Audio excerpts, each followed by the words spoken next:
Por ejemplo, se ha querido pasar por lo menos ya 3 o 4 veces leyes en Guatemala donde los pastores no puedan hablar de que el homosexualismo es pecado. Pero nosotros tenemos libertad de conciencia. ¿Me doy a comprender? Nosotros sabemos lo que dice la Biblia, pero han en ciertos lugares, recientemente, la semana antepasada, en Inglaterra, a una mujer que estaba en una esquina en una actitud de oración, la encarcelaron porque posiblemente estaba orando. Imagínate. El punto es que Martín Lutero sí esgrime la necesidad de una libertad de interpretación de la Biblia, y habló de la libertad de conciencia, porque en aquel entonces la Iglesia Católica Romana tenía cercenado que ninguno podía estudiar la Biblia, nadie podía leerla, y solamente el sacerdocio podía determinar qué era lo que decía la Biblia. Y ellos decían, porque si no van a malinterpretarla. Entonces Martín Lutero dice, no, eso no es así. Más adelante, creo, en la siguiente diapositiva hablo del sacerdocio del creyente, pues Martín Lutero esgrime el sacerdocio del creyente. Entonces el asunto es que, aquí lo tengo también, aquí el asunto es que la comprensión de la salvación que Lutero está encontrando en la Biblia choca con la Iglesia Católica Romana. Choca porque cada uno de los cristianos tiene un sacerdocio universal. Es decir, la Biblia dice, claro está, que nosotros somos real sacerdocio.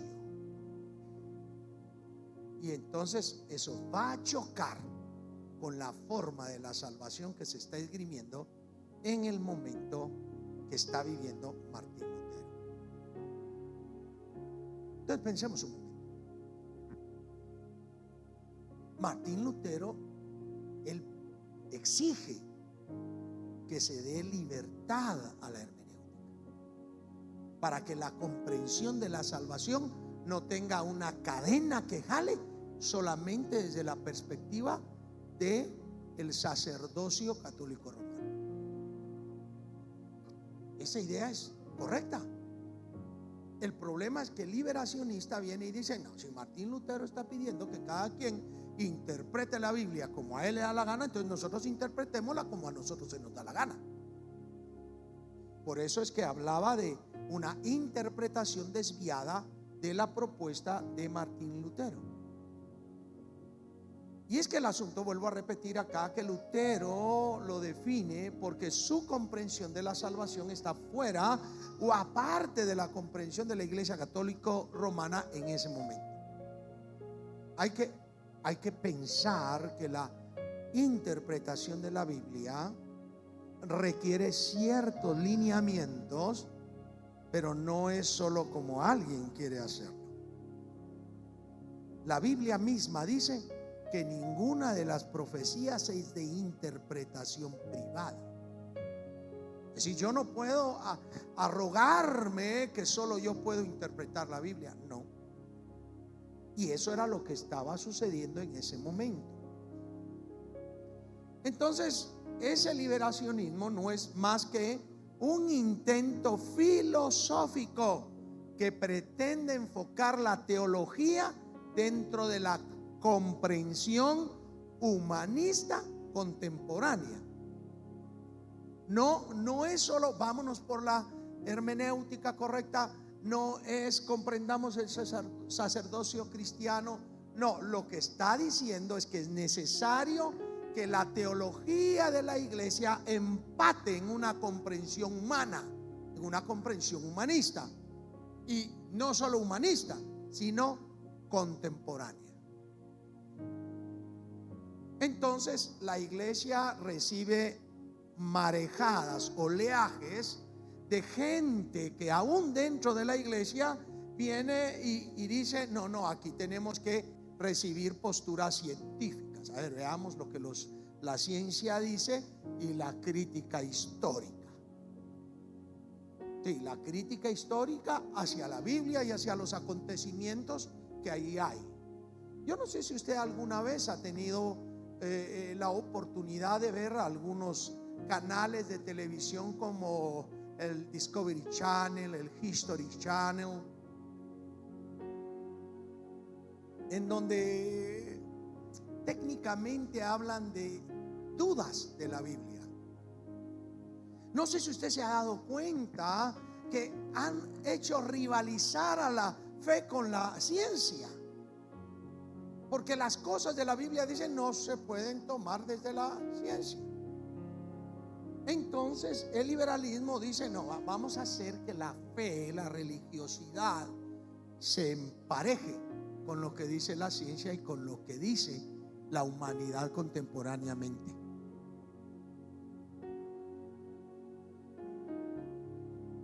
Y entonces, por eso, el liberacionismo va a chocar con todas las posturas de tradiciones, dogmas, creencias absolutas, porque van a negar todo lo que desde su criterio solamente tiene sustento desde la fe. Toda vez usted diga esto es por fe, eso no vale. Tiene que ser racional. Hace algún tiempo estaba hablando con un hermano mío, el mayor de nosotros. Él es doctor en teología, en economía. Y estábamos hablando y él quería hablar de la Biblia. Y yo me puse a hablar de la Biblia con él. Pero llegó un momento que él no comprendía la fe. Y me dice, pero ¿cómo es que todo tiene que ser por fe? Es que es por fe, le digo. Pero es que mira que los hombres, sí, fueron 40 hombres, más de 40 hombres los que escribieron la Biblia. ¿Esos son hombres fallones? Sí, le digo yo. Pero Dios reveló la palabra, por medio de ellos los usó con todos sus errores. Pero ¿cómo crees eso? Por la fe. Y como no pudo rebatirme, se enojó. Es que todo es por fe, me dijo. Y efectivamente es el asunto, que la racionalidad trata de empatarse al criterio de fe. Y entonces ellos van a negar todo lo que se tenga que sustentar solamente por fe. Por ejemplo, en estos canales que les acabo de mencionar, sacan por ahí que no es cierto que en el Mar Rojo se abriera el Mar Rojo y entonces pasaran los israelitas, sino que lo que sucedía es que era una época muy árida y habían ciertos lugares donde podían caminar, como cuando usted anda en la playa y le llega a los tobillos el agua y usted se mete un montón. Eso es lo que dicen ellos. Tratan de explicar y entonces alguien responde a esa crítica histórica y le dice, pues es un doble milagro. Entonces le dicen, ¿por qué? Porque no solo hubieran pasado ahí, sino que los egipcios se ahogaron en un charco de agua. Yo no sé si me doy a comprender.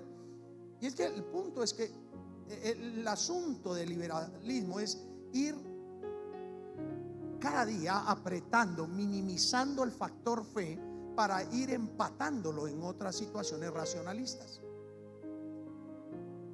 Bien, pregunto hasta aquí, ¿creen ustedes que necesitamos ser libres de eso? ¿Sí? No sé si me he dado a comprender lo suficiente para que usted diga, sí, necesito ser libre de ese liberacionismo, de esa forma de pensar. Es que el liberacionismo lo que va a tratar es de empujarlo a usted, empujarme a mí, a tratar de entender la vida cristiana desde cuestiones racionales, desde posturas que no necesariamente son fe. Y a veces, como suele suceder con el sensacionalismo, exagerar las cosas de la fe, pero teniendo una explicación humana a eso.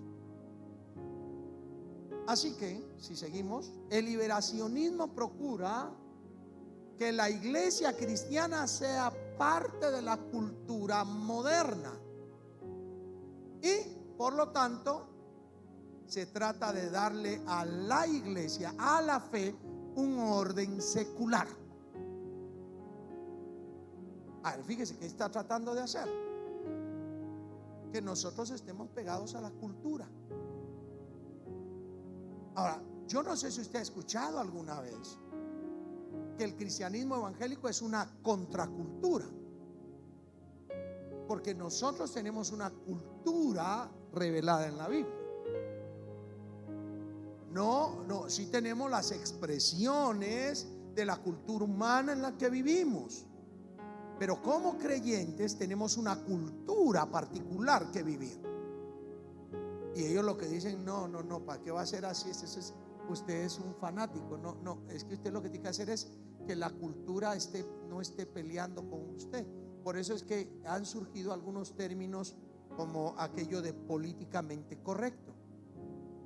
Usted tiene que hablar políticamente correcto. No puede decirle a alguien homosexual ni gay. No. Usted tiene que ser inclusivo para hablarle. Usted tiene que tratar, dice ese liberalismo, de empatar la fe a la sociedad. La sociedad no debe sentirse nervioso con la fe.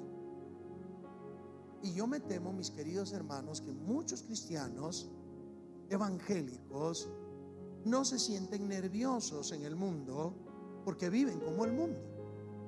Se han empatado como el mundo. Es decir, vivir como el mundo vive es bien fácil. Es fácil, hermano, porque todos viven igual. ¿Qué problema hay para el mundo con el que bebe y se queda borracho? Se pasó de copas, nada más. O con el hombre que le pega a su mujer. Es de machismo. Y la mujer tan tonta que se deja. Ya le hubiera dado también. Porque lo que estamos es en una sociedad de un toma y daca terrible. Ahora, si seguimos avanzando, ese orden secular siempre va a estar dirigido a aspectos desde el humanismo para que aquello mitológico deje de ser mitológico. Es decir, si se considera fábula, leyenda, ficción, un cuento o una invención, eso no es válido. Sí, es irónico. ¿Cómo va a ser que Josué detuvo el sol? Si el sol no se está moviendo en la tierra, está loco la Biblia ahí. Esa es una ficción, es una fábula, es un cuento de hadas. Allí todo esto dice en esa crítica que, por ejemplo, Goliat no solamente era un hombre grandote, sino que tenía taras, que mentalmente era tarado. Por eso era fácil vencerlo. O sea, tratan de justificar las explicaciones de los milagros que la Biblia señala y los tratan de meter a una cuestión muy humanista. Todos deberán tener una explicación desde lo humano.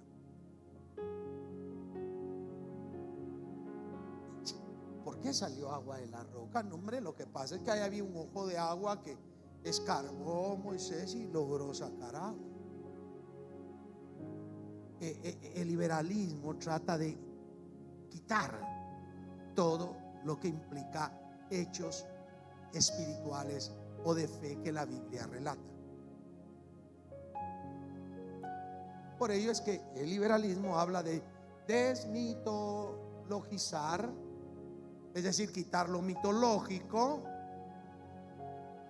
a todo aquello que se llame hechos milagrosos o sobrenaturales. Eso tiene que de alguna manera explicarse. Si no se explica, no es real, no vale, así que no tiene parte. ¿Ve usted hasta dónde va eso? Y usted dirá, bueno, yo no he visto cristianos así. Espérese que apretemos un poquito. Porque si los hechos milagrosos no son o no pueden validarse científicamente y no pueden ser aceptados de forma simple por el avance educativo y cultural, no deben de ser considerados dentro de la fe. ¿Ve el punto? No, la ciencia tiene que decir, esto científicamente sí se puede reproducir en un laboratorio, así que sí pasa.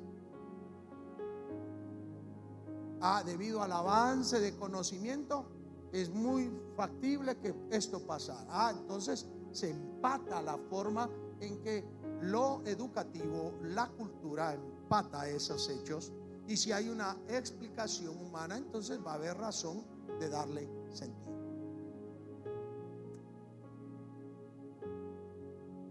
Así, mis queridos hermanos, el liberalismo hace del individuo, o sea, con todo esto que he estado diciendo, el liberalismo lo que va a procurar hacer un ser humano carente de fe, realmente materialista, científico o dependiente de las ciencias naturales. ¿Sí? O sea, una comprensión netamente humana. Fíjese lo que estoy diciendo: carente de fe, realmente materialista, científico o dependiente de las ciencias naturales. ¿Qué le parece? Pensemos un momento entonces.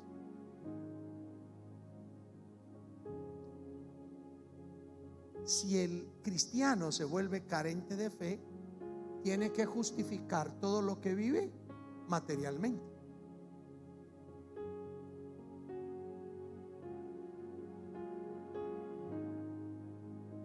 Si el cristiano se vuelve materialista, entonces no hay nada espiritual. Lo que tengo, lo que vivo, es lo que vale la pena. Y si este se hace material y científico, y científicamente no puede probar la existencia de Dios, Dios no existe. Y como se han encargado a lo largo del tiempo de decir que la conceptualización de Dios no es más que el hecho mismo de pensar en la existencia de algo que no puedo explicar.